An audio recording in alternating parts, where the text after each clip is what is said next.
First, you have some time to look at questions 21 to 24.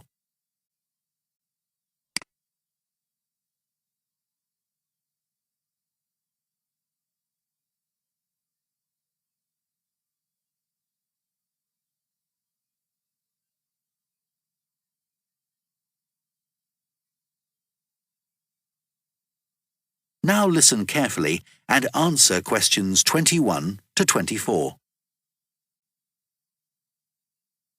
How are you getting on with your art project, Tom? Okay. They gave us the theme of birds to base our project on, and I'm not really all that interested in wildlife, but I'm starting to get into it. I've pretty well finished the introductory stage. So have I. When they gave us all those handouts with details of books and websites to look at, I was really put off. But the more I read, the more interested I got. Me too. I found I could research so many different aspects of birds in art. Colour, movement, texture. So I was looking forward to the bird park visit. What a letdown. It poured with rain and we hardly saw a single bird. Much less use than the trip to the Natural History Museum. Yeah. I liked all the stuff about evolution there. The workshop sessions with Dr. Fletcher were good too, especially the brainstorming sessions. I missed those because I was ill. I wish we could have seen the projects last year's students did. I suppose they want us to do our own thing, not copy. Have you drafted your proposal yet? Yes, but I haven't handed it in. I need to amend some parts. I've realised the notes from my research are almost all just descriptions. I haven't actually evaluated anything, so I'll have to fix that. Oh, I didn't know we had to do that. I'll have to look at that too. Did you do a timeline for the project? Yes, and a mind map. Yeah, so did I. I quite enjoyed that. But it was hard having to explain the basis for my decisions in my action plan. What? You know, give a rationale.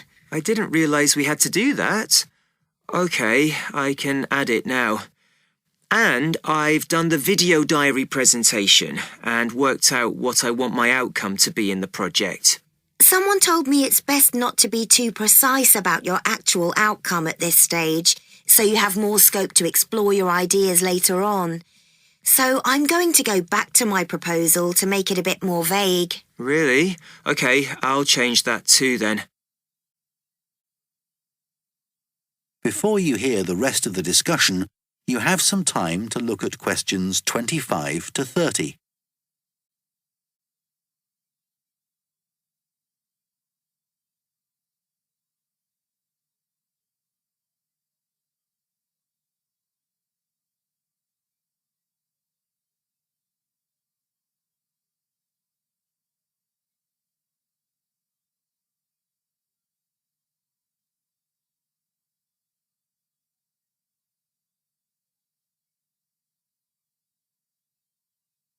Now listen and answer questions 25 to 30.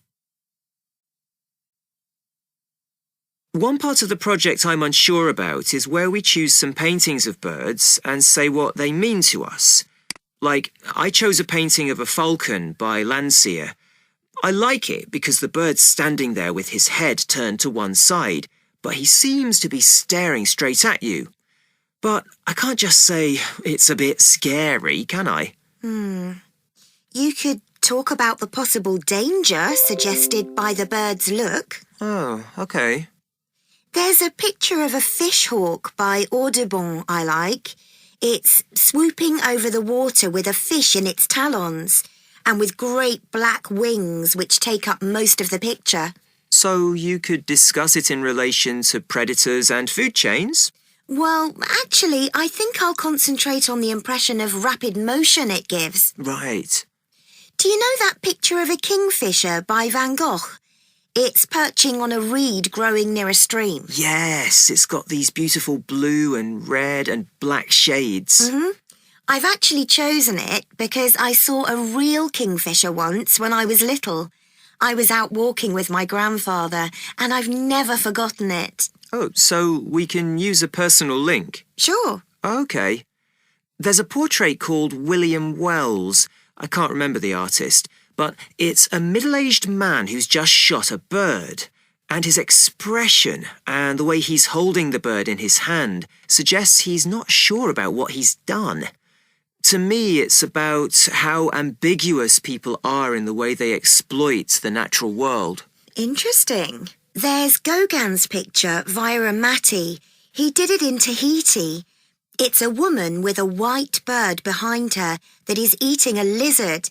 And what I'm interested in is what idea this bird refers to. Apparently, it's a reference to the never-ending cycle of existence. Wow. I chose a portrait of a little boy, Giovanni de' Medici. He's holding a tiny bird in one fist. I like the way he's holding it carefully so he doesn't hurt it. Oh, right. That is the end of part 3. You now have half a minute to check your answers to part 3.